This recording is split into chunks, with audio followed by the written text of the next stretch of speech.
네, 여러분 반갑습니다. 오늘도 루이스 볼코프의 조직신학 공부 계속 해나가도록 하겠습니다. 지난 시간에 저희가 이제 진화론에 관한 그런 내용들, 그러니까 세계의 기원에 관한 다양한 이론들 중에 이원론, 여러 형태의 유출설과 진화론에 관한 내용들을 공부했습니다. 그래서 진화론에 관련된 그런 부분들 가운데 이제 어떤 진화론자들은, 예를 들면 해켈과 같은 사람들은 물질의 영원성을 믿었으며 생명의 기원을 자연 발생에다 돌렸다라는 그런 내용들이 있고, 하지만 물질의 영원성에 대한 믿음은 결정적으로 비기독교적일 뿐만 아니라 심지어 무신론적이다, 이렇게 얘기를 하면서 물질이 세계의 설명을 위해 아주 충분하다는 사상은 오늘날 과학 분야에서 거의 인정을 받지 못하고 있으며, 유한한 부분들로 구성된 물질, 우주 그 자체가 무한할 수 없고, 또한 끊임없이 변화에 종속되어 있는 그것이 영원할 수는 없는 것으로 여겨진다라는 부분들까지 저희가 공부를 하였습니다.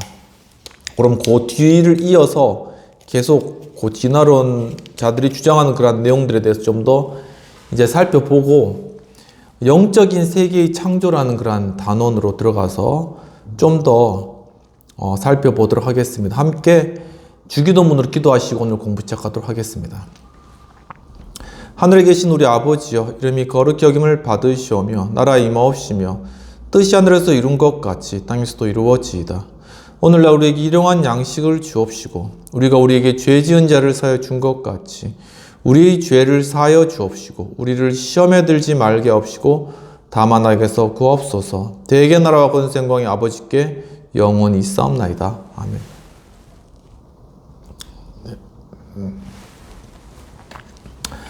네, 그래서 더욱이 무의식적인 물질이나 힘이나 에너지가 생명과 인격, 즉 지성과 자유의지를 설명할 수 없다는 사실이 점차 분명해지고 있다라고 그렇게 이제 말씀하고 있습니다. 또한 자연 발생 개념은 아직 검증되지 않았을 뿐만 아니라 실제적으로 이 학설의 오류가 논파된 순수한 가설이다 라고 하고, 자연의 일반적인 법칙은 모든 살아있는 것은 살아있는 것으로부터 나오는 것이다 라는 것이 일반적인 법칙이다 라는 것이죠.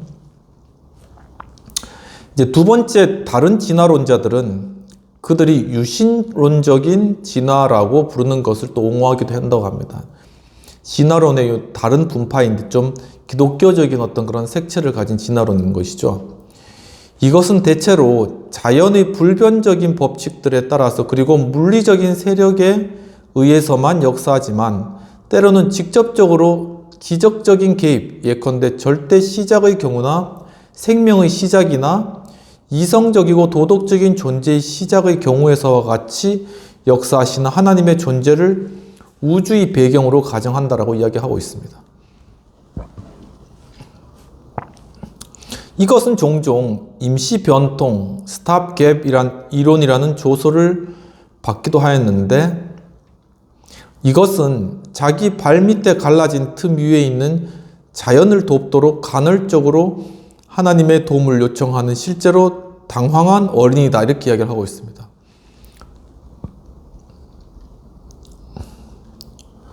이것은 성경적인 창조론도 아니고 일관성 있는 진화론도 아니라고 보았습니다. 왜냐하면 진화는 내재적인 요소들에 의하여 실행된 일련의 점진적이고 진보적인 변화들로 이제 정의되기 때문입니다. 사실상 유실론적인 진화는 용어상 모순이라고 합니다. 그것은 자연적인 진화가 그렇게 하듯이 성경적인 창조론을 믿는 신앙에 대하여 파괴적이고, 또한 하나님의 창조 활동 속에 시간을 불러들임으로써 다시 한번 진화론의 가설을 무효화하는 것입니다. 이러한 두 견해 이외에도 우리는 또한 베르그송의 창조적 진화와 로이드 모건의 돌발적인 진화를 언급할 수 있는데, 전자는 활력론적인 범신론자로서 그 이론은 하나님의 인격성을 부인하는 것과 관계가 있으며, 후자는 결국 그가 하나님이라고 불릴 수 있는 어떤 궁극적인 요소를 가정하지 않으면 결코 그의 소위 돌발적인 것들을 설명할 수 없다는 결론에 도달하게 된다고 이야기하고 있습니다. 그럼 네 번째로 이제 큰 단원으로 영적인 세계의 창조에 관련된 그런 내용들을 한번 살펴보도록 하겠습니다. A. 천사론의 역사입니다. 기독교 역사의 초기부터 천사들의 존재를 믿었다는 분명한 증거들이 있습니다. 천사들은 때때로 선한 것으로 때로는 악한 것으로 간주되는데 전자는 도덕적 자유를 부여받고 기쁨으로 하나님을 섬기는 데 참여하고 하나님에 의해서 인간들의 복지를 위해 일하도록 부름을 받은 고귀한 신분의 인격적인 존재로서 대우받았습니다.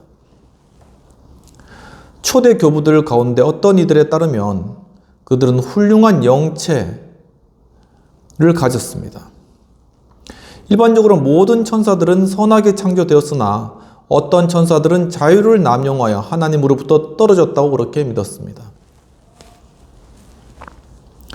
원래 뛰어난 지위의 천사였던 사탄은 천사들의 수장으로 간주되었습니다. 그의 타락의 원인은 교만과 죄악된 욕망에서 찾았으나 그의 추종자들의 타락은 인간의 딸들에 대한 그들의 정욕에 기인한 것으로 간주되었습니다. 이 견해는 창세기 6장 2절의 일반적인 해석이 무엇인지에 근거합니다. 선한 천사들이 신자들의 필요와 복지를 위해 사역했다는 일반적인 생각과 함께 개교회와 개인들을 위한 수호 천사들에 관한 생각이 특별히 어떤 이들에 의해서 신봉되었습니다. 병이나 사고, 손실과 같은 다양한 재난들은 종종 악한 영들의 영향으로 여겨졌습니다. 천사들의 계급에 관한 관념이 이미 그 모습을 나타냈지만 천사들을 숭배하는 일은 부당한 일로 간주되었습니다. 시간의 흐름에 따라서 천사들은 인간보다 지식이 뛰어나며 또한 거추장스럽고 조잡한 신체로부터 자유로운 복된 영들로 계속 간주되었습니다. 어떤 이들은 여전히 그들의 속성으로 훌륭한 영체들을 부과했으나 그들이 어떤 신체를 가졌는지는 점점 불확실해졌습니다. 그들이 신체를 가지고 있다는 생각에 계속 집착했던 사람들은 천사들이 공간적인 제한에 예속되어 있다는 사실 때문에 이렇게 했던 것으로 보여집니다. 아레오파고의 디오니시우스는 천사들을 세 등급으로 분류했는데 첫 번째 등급은 보좌들과 그룹들과 스랍들로 이루어져 있고 두 번째 등급은 권세와 주관자와 능력들에 속해 있고 세 번째 등급은 통치자와 천사장과 천사들로 이루어져 있습니다.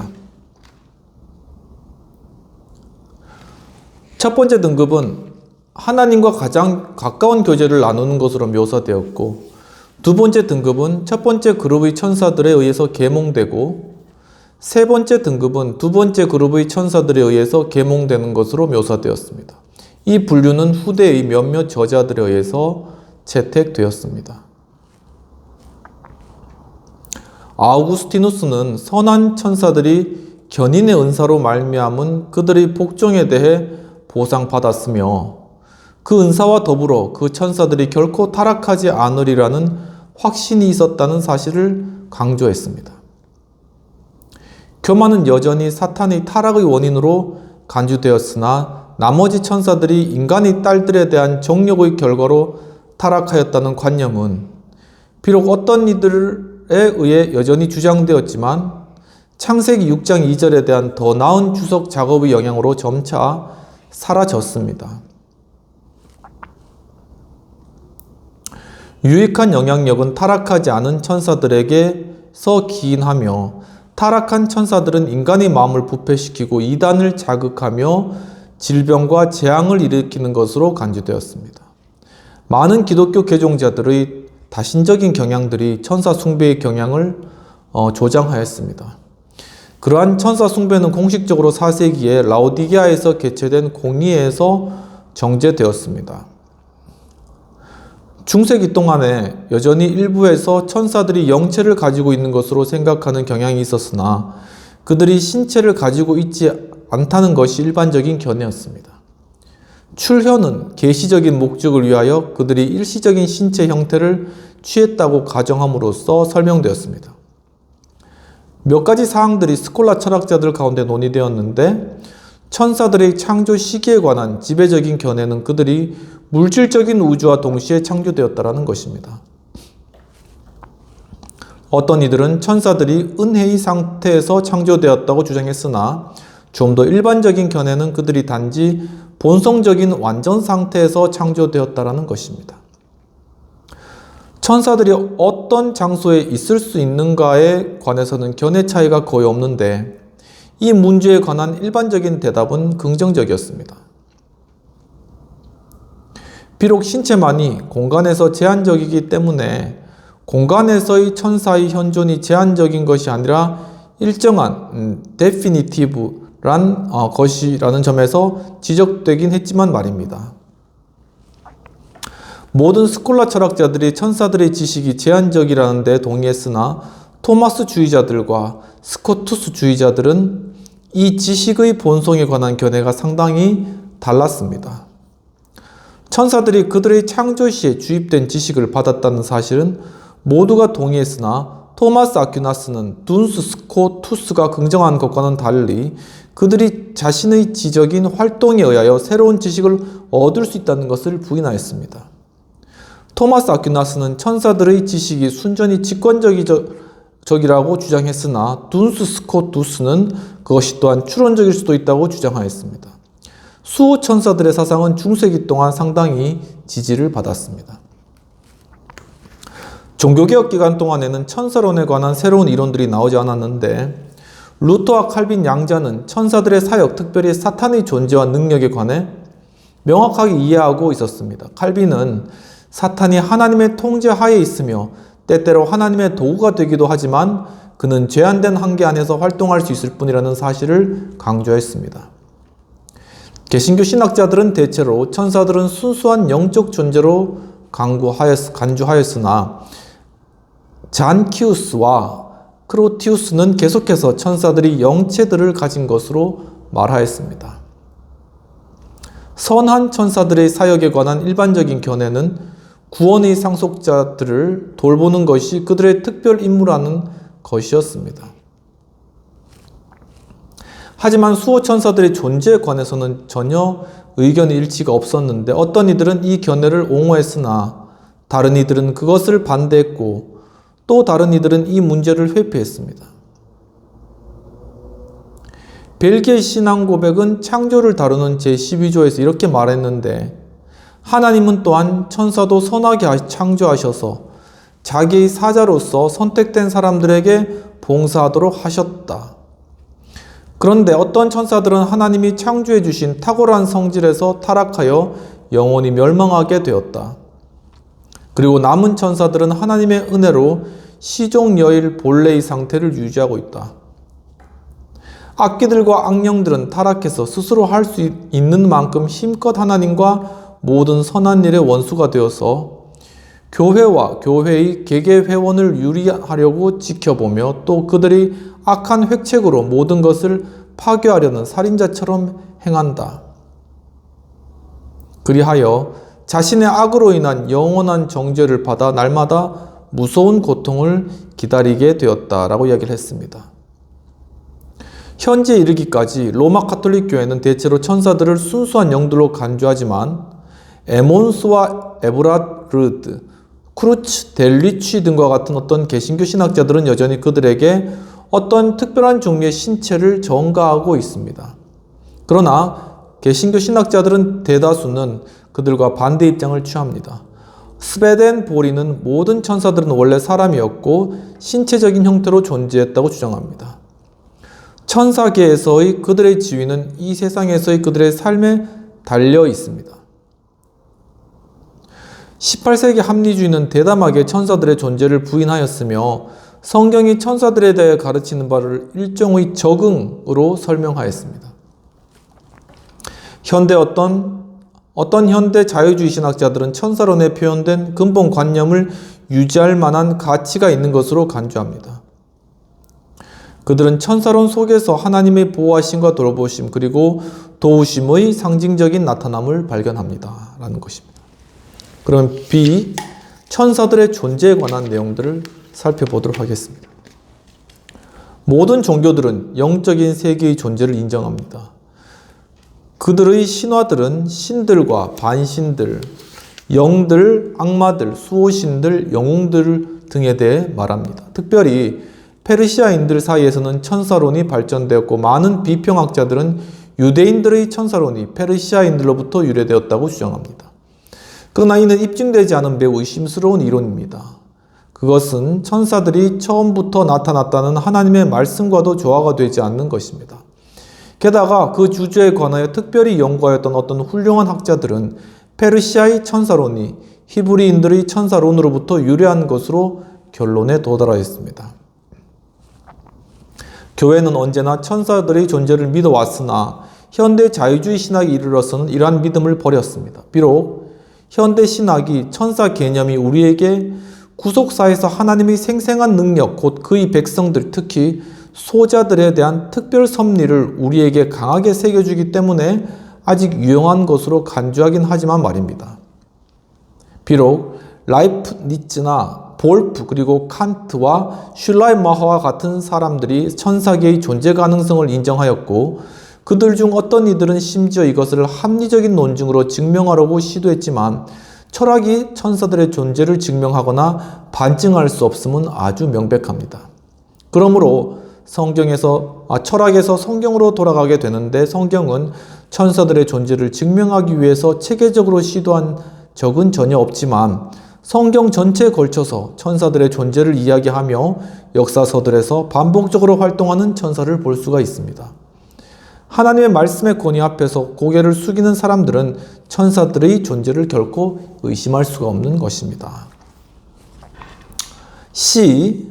천사들의 본성이 되겠습니다. 이러한 제목하에 몇 가지 요점들을 고찰할 필요가 있는데 첫 번째는 하나님과는 달리 그들은 피조된 존재들이라는 것입니다. 천사들의 창조는 때때로 부인되어 왔지만 성경에서 명백히 가르치고 있습니다. 천군의 창조를 언급하는 그런 구절들이 별무리의 창조를 언급하기보다 천사들의 창조를 언급한다는 것은 확실하지 않으나 시편 148편 2절 5절과 골로새서 1장 16절은 분명히 천사들의 창조를 언급합니다. 그들의 창조 시기는 명확하게 정할 수는 없습니다. 그들이 만물 이전에 창조되었다는 욥기 38장 7절에 근거한 어떤 이들의 견해는 실제로 성경에서 전혀 뒷받침되지 않습니다. 우리가 아는 한 어떤 창조 사역도 천지의 창조를 선행하지는 않습니다. 실제로 욥기 38장 7절은 그들이 별과 같이 세계의 형성 시에 있었다고 시적으로 가르치지만 그들이 천지의 제1차 창조 이전에 존재했다고 가르치는 것은 아닙니다. 하늘들의 창조가 첫째 날에 완성되었고 천사들의 창조는 그날의 사역의 단순한 일부분이라는 관념도 역시 입증되지 않은 가설입니다. 그러나 창세기 1장 2절의 진술이 땅에만 적용된다는 사실은 그 가설을 지지하는 것처럼 보입니다. 아마도 하늘들의 창조는 땅의 창조와 마찬가지로 어떤 한순간에 완성되지는 않았을 것입니다. 그것들이 일곱째 날 이전에 창조되었다는 것이 유일하게 안전한 진술로 보입니다. 이것은 적어도 창세기 2장 1절, 출애굽기 20장 11절, 욥기 38장 7절, 느헤미야 9장 6절과 같은 구절에서 추론되는 것입니다. 두 번째로는 그들은 영적이고 무영적인 존재들이라는 것입니다. 이것은 항상 논란이 되어 왔습니다. 유대인들과 많은 초대 교부들은 천사들이 공기나 혹은 불 같은 신체를 가진 것으로 생각을 하였습니다. 그러나 중세 교회는 그들이 순수한 영적 존재라는 결론에 도달했습니다. 하지만 그 후에도 로마 가톨릭 교회와 알미니우스 주의자들은 심지어 루터교회, 개혁교회 신학자들까지도 천사들이 가장 정교하고 순결한 어떤 신체성을 가진 것으로 생각을 하였습니다.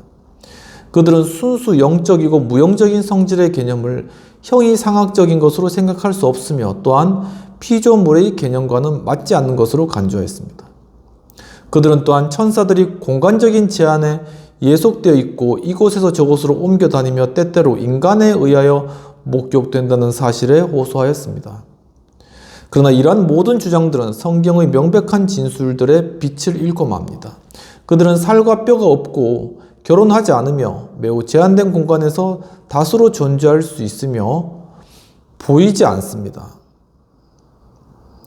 시편 104편 4절, 마태복음 22장 30절, 고린도전서 11장 10절과 같은 구절들에서 천사들의 신체성이 증명되지가 않습니다.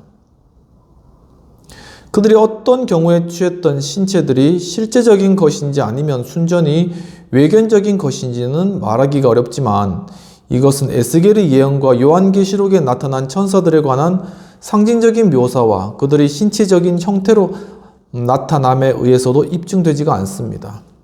그러나 비록 시공간에서 사람보다 더 자유롭지만 그들은 피조물이며 따라서 유한하고 한정적이라는 것은 분명합니다. 우리는 그들이 어느 곳이나 채우고 있으며 어느 곳이나 차지하고 있다고 생각하지 않으며 단지 어느 곳에 한정되어 있다고 생각할 수 있습니다. 그들은 동시에 둘 혹은 그 이상의 장소에 있을 수가 없습니다.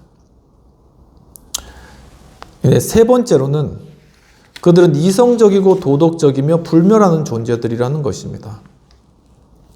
이것은 그들이 지성과 의지를 부여받은 인격적인 존재들임을 의미합니다.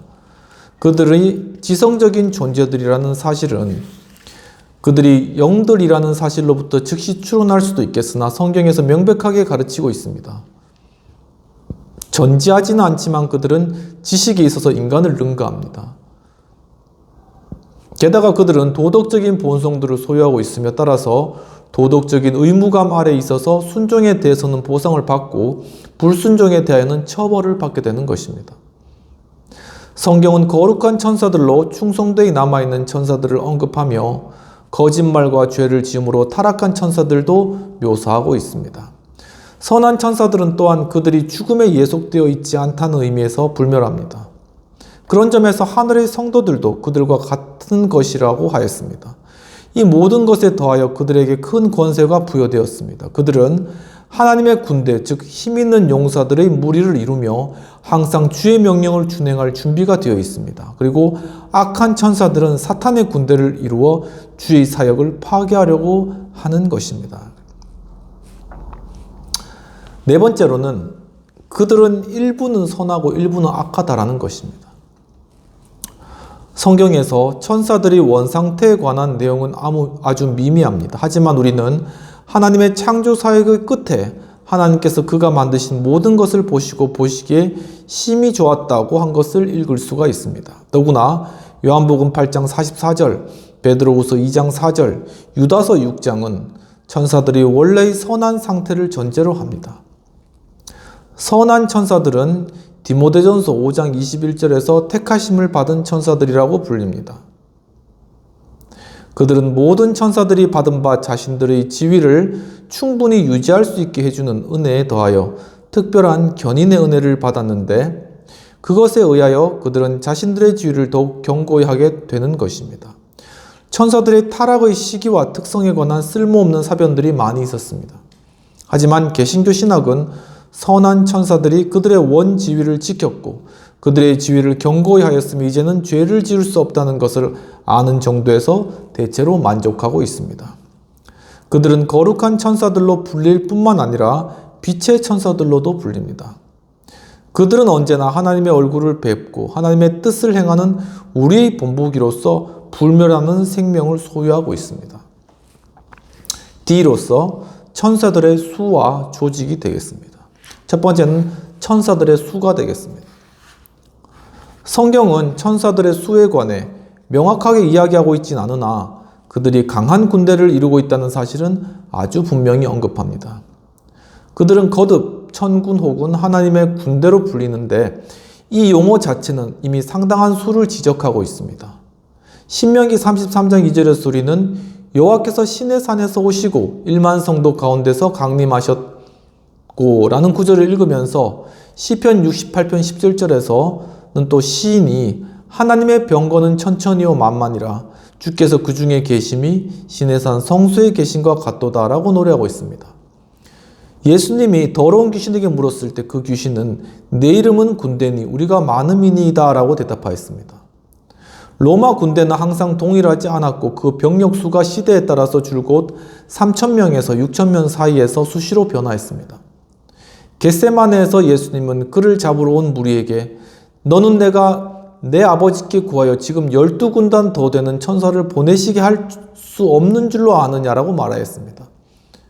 또한 마지막으로 계시록 5장 11절에는 내가 또 보고 들음에 보좌와 생물들과 장로들을 둘러싼 많은 천사의 음성이 있으니 그 수가 만만이요 천천이라 라는 구절도 있습니다. 이런 자료들을 볼 때 천사들은 수많은 무리, 즉 강한 군대를 이루고 있다고 말하는 것이 가장 안전할 것입니다. 그들은 인류와 같은 조직을 이루지 않는데 그것은 그들이 결혼하지도 않고 하나님 하나로부터 다른 하나를 낳지 않는 영들이기 때문입니다. 태초의 천사들이 수적으로 충만하게 창조되었으며 그들의 등급은 아무런 증가도 없습니다. 두 번째는 천사들의 등급이 되겠습니다. 천사들은 유기체를 이루지 않는다 하더라도 어떤 식으로든지 분명히 조직되어 있습니다.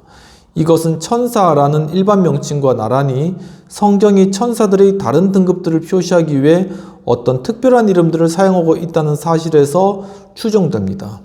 우리가 일반적으로 고등한 영들을 지칭하기 위해 사용하는 천사라는 명칭은 성경에서는 성질의 명칭이 아니라 직무적인 명칭입니다.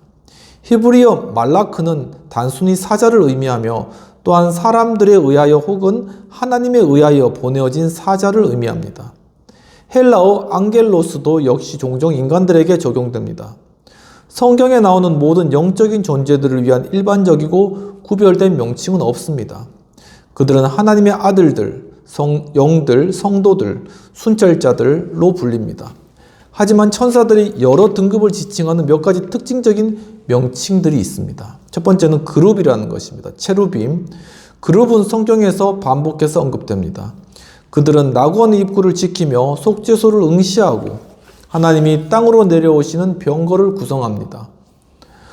에스겔 1장과 계시록 4장에서는 그들은 다양한 형태의 생물로 묘사됩니다. 이러한 상징적인 묘사들은 단순히 그들의 뛰어난 능력과 위엄을 나타내는 데 사용됩니다.